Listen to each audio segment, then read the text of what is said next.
துளாராசிக்கார அன்பர்கள் அனைவருக்கும் எனது அன்பு கலந்த வணக்கங்கள். நான் உங்கள் ஆஸ்ட்ரோ சின்னதுரை, பிளிமிசை கூத்தூர், பெரம்பலூர் மாவட்டம். நிகழும் மங்களகரமான குரோதி வருடம் தமிழ் மாதங்களில் 5வது மாதம் ஆவணி மாதம் துளாராசிக்காரர்களுக்கு எப்படிப்பட்ட கிரக நிலையில் இருக்கிறது, அதனால் என்ன பலன்கள் ஏற்படும் என்பதை பற்றி இந்த காணொலியிலே பார்ப்போம். இதுபோன்ற தொடர்ந்து தமிழ் மாத ராசி பலன்களை தெரிந்து கொள்ளவும், ஜோதிட தகவல்களை தெரிந்து கொள்ளவும் நமது சேனல் ஆஸ்ட்ரோ சின்னதுரையை சப்ஸ்கிரைப் செய்து கொள்ளுங்கள், லைக் பண்ணுங்க, நண்பர்களுக்கு ஷேர் பண்ணுங்க. துளாராசி, உங்கள் ராசிநாதன் சுக்கிரன் உங்கள் ராசிக்கும் 8ஆம் இடம் என்று சொல்லக்கூடிய மறைவு ஸ்தானம், ஆயுள் ஸ்தானத்துக்கு அதிபதி யாருன்னா சுக்கிரன் தான். இந்த மாதம் ஆவணி மாதம் 8ஆம் தேதி வரை உங்கள் ராசிக்கு 11ஆம் இடம் என்று சொல்லக்கூடிய லாபஸ்தானம், அதாவது 11ஆம் இடங்கிறது லாபஸ்தானம். எந்த ஒரு கிரகமும் 11ஆம் இடத்துல நன்மைகளையே செய்யும். அதுவும் உங்கள் ராசிநாதனே அங்கே சென்றிருக்கிறார். 11ஆம் இடங்கிறது லாபஸ்தானம், நண்பர்கள் நெருங்கிய நட்பு வட்டாரங்களை குறிக்கக்கூடிய இடம், மூத்த சகோதர ஸ்தானம், சித்தப்பா ஸ்தானம், நம்மளுடைய அபிலாஷைகள் பூர்த்தியாகக்கூடிய இடம் 11ஆம் இடம், உடல் இச்சையை குறிக்கக்கூடிய இடம். ஆக இந்த 11ஆம் இடத்திலே உங்கள் ராசிநாதன் சஞ்சரிக்கிறார். ஆவணி மாதம் 8ஆம் தேதி வரை நினைத்த காரியத்தை நினைத்தபடியே நடத்தி கொடுக்கக்கூடிய ஆற்றலோடு சஞ்சரிக்கிறார். இது ஒரு சிறப்பான நிலை. அதாவது ஆவணி மாதம் 8ஆம் தேதி வரைக்கும் 11ஆம் இடம் எதை தொட்டாலும் லாபம், நினைத்த காரியம் நினைத்தபடியே நடக்கக்கூடிய அமைப்பு, நெருங்கிய நட்பு வட்டாரங்களால் அனுகூலங்கள், மூத்த சகோதரத்தால் அனுகூலங்கள், சித்தப்பா வகையிலே அனுகூலங்கள், நெருங்கிய நட்பு வட்டாரங்களால் அனுகூலங்கள் ஏற்படக்கூடிய நிலை இருக்கிறது. அடுத்ததாக ஆவணி மாதம் 8ஆம் தேதிக்கு பிறகு உங்கள் ராசிக்கு 12ஆம் இடம் என்று சொல்லக்கூடிய அயன சயன போகஸ்தானம் விரயஸ்தானத்திலே சென்று நீச்சம் அடைகிறார். அதுவும் கேதுவோடு சேர்ந்து. எப்பவுமே கேதுவோட எந்த கிரகம் சேர்ந்தாலும் அதோடைய பலனை குறைக்கும், தடுக்கும். ஏற்கனவே சுக்கிரன் அங்கே நீச்சம், உங்கள் ராசிநாதன் நீச்சம், அதையும் இல்லாமல் தடுக்கும் கேது.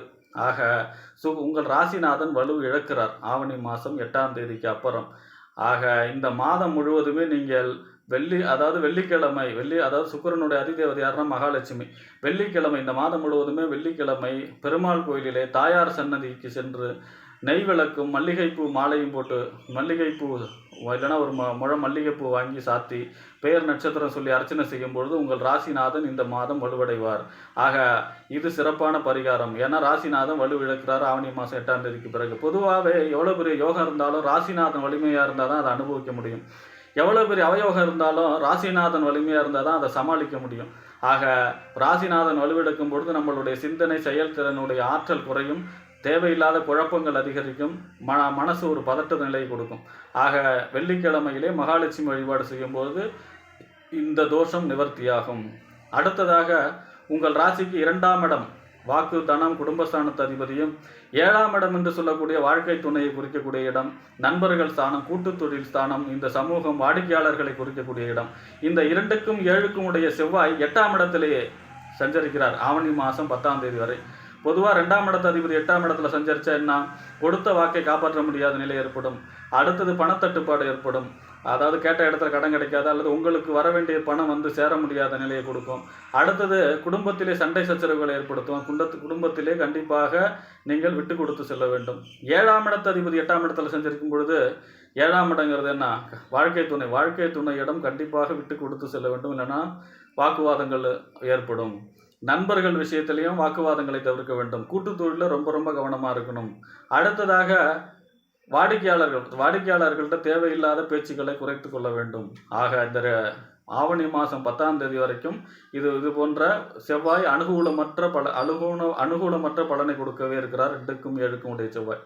ஆவணி மாதம் 10ஆம் தேதிக்கு பிறகு 9ஆம் இடம் என்று சொல்லக்கூடிய பாக்கியஸ்தானம், தந்தை ஸ்தானம், தொலைதூர பயணம், உயர்கல்வி ஸ்தானம், திரிகோண ஸ்தானம். ஆக 9ஆம் இடத்துல சஞ்சரிக்கிறார். ஆக குடும்பம் சீராகும், குடும்பத்திலே சுப நிகழ்ச்சிகள் நடைபெறக்கூடிய அமைப்பு. 2ஆம் இடங்கிறது குடும்பம். 9 குடும்பத்திலே புதிய உறுப்பினர் சேரக்கூடிய அமைப்பு. ஏன்னா 7க்கு உடையவரும் அவர் தான். ஆக திருமணம் சம்பந்தமான சுபகாரியம் சம்பந்தமான விஷயங்கள் நடப்பதற்கு சிறப்பான நிலை ஏற்படுகிறது. 2, 7, 9 சம்பந்தப்படும் பொழுது கண்டிப்பாக திருமணம் போன்ற சுபகாரியங்கள் குடும்பத்திலே நடைபெறும். 7ஆம் இடத்து அதிபதி 9ல் இருக்கும் பொழுது நண்பர்கள் வழி ஆதாயங்கள், வாழ்க்கை துணை வழி ஆதாயங்கள் பெருகும். அதே போல வாடிக்கையாளர்கள் அதிகமாவார்கள். கூட்டுத் தொழிலிலே ஒரு சிறப்பான நிலை ஏற்படும். தந்தை வழி ஆதாயங்கள் பெருகும். தந்தை வர்க்கத்தால் அனுகூலங்கள் கிடைக்கும். குடும்பத்திலே சுப நிகழ்ச்சிகள், குடும்பத்திலே மகிழ்ச்சி நிலவக்கூடிய அமைப்பாக இருக்கும். அடுத்ததாக உங்கள் ராசிக்கு 9க்கும் 12க்கும் உடையவர் யார் என்றால் புதன். 9ஆம் இடம் என்பது தந்தை ஸ்தானம், பாக்கியஸ்தானம், உயர்கல்வி ஸ்தானம். 12ஆம் இடம் என்பது அயன சயன போகஸ்தானம், விரயஸ்தானம். இந்த 9க்கும் 12க்கும் உடைய புதன் 11ஆம் இடத்திலே சஞ்சரிக்கிறார். வக்கரம் பெற்று சஞ்சரிக்கிறார். ஆவணி மாதம் 6ஆம் தேதி வரை 11ஆம் இடத்துல சஞ்சரிக்கிறார். பிறகு வக்கரமாகவே பின்னோக்கி நகர்ந்து உங்கள் ராசிக்கு 10ஆம் இடத்திலே சஞ்சரிக்கிறார். 6ஆம் தேதி ஆவணி மாதம் 6ஆம் தேதியிலிருந்து ஆவணி மாதம் 19ஆம் தேதி வரைக்கும். 10ஆம் இடங்கிறது என்ன? தொழில், புகழ், அந்தஸ்து, கௌரவம் இதெல்லாம் சொல்லக்கூடிய இடம். ஜனன ஜாதகத்தில் புதன் வக்கரமாக இருக்கிறவங்களுக்கு இது ஒரு சிறப்பான காலம். 10ஆம் இடத்துல புதன் இருக்கும்போது புதனுடைய காரகத்துவ தொழில்கள் சிறப்பாக இருக்கும். அதுவும் வக்கரம் பெற்ற இருக்கு இல்லையா, கமிஷன், ஏஜென்சி, தரகு இந்த மாதிரியான தொழில்கள் மிகச்சிறப்பாக நடைபெறும். அதிலே லாபம் கிடைக்கக்கூடிய அமைப்பு இருக்கும். 19ஆம் தேதிக்கு பிறகு மீண்டும் 11ஆம் இடத்திலே புதன் வருகிறார்.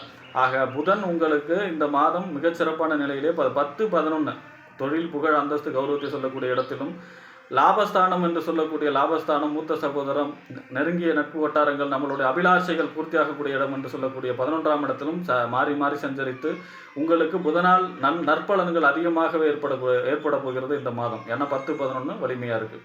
பொதுவாகவே இந்த மாதம் 11ஆம் இடம் வலுவடைகிறது. ராசிநாதம் மட்டும்தான் 12ல், அது பாதிக்கு பிறகு தான், 8ஆம் தேதிக்கு பிறகு தான். 11ஆம் இடத்து அதிபதியாகிய சூரியன் 11ஆம் இடத்திலேயே ஆட்சி பெறுகிறார் இந்த மாதம்.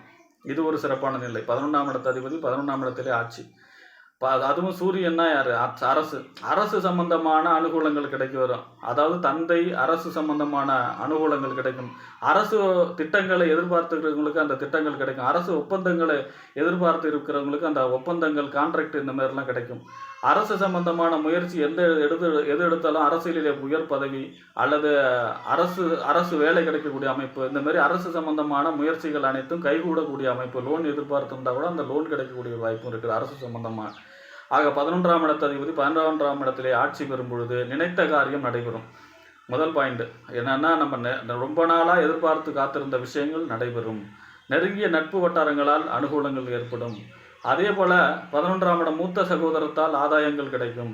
11ஆம் இடம் சித்தப்பா வகை அனுகூலங்கள் கிடைக்கும். சூரியனாலே தந்தை, அது 11ஆம் இடம் சித்தப்பா. அப்போ தந்தை வர்க்கத்தால் அனுகூலங்கள் கிடைக்கக்கூடிய அமைப்பு.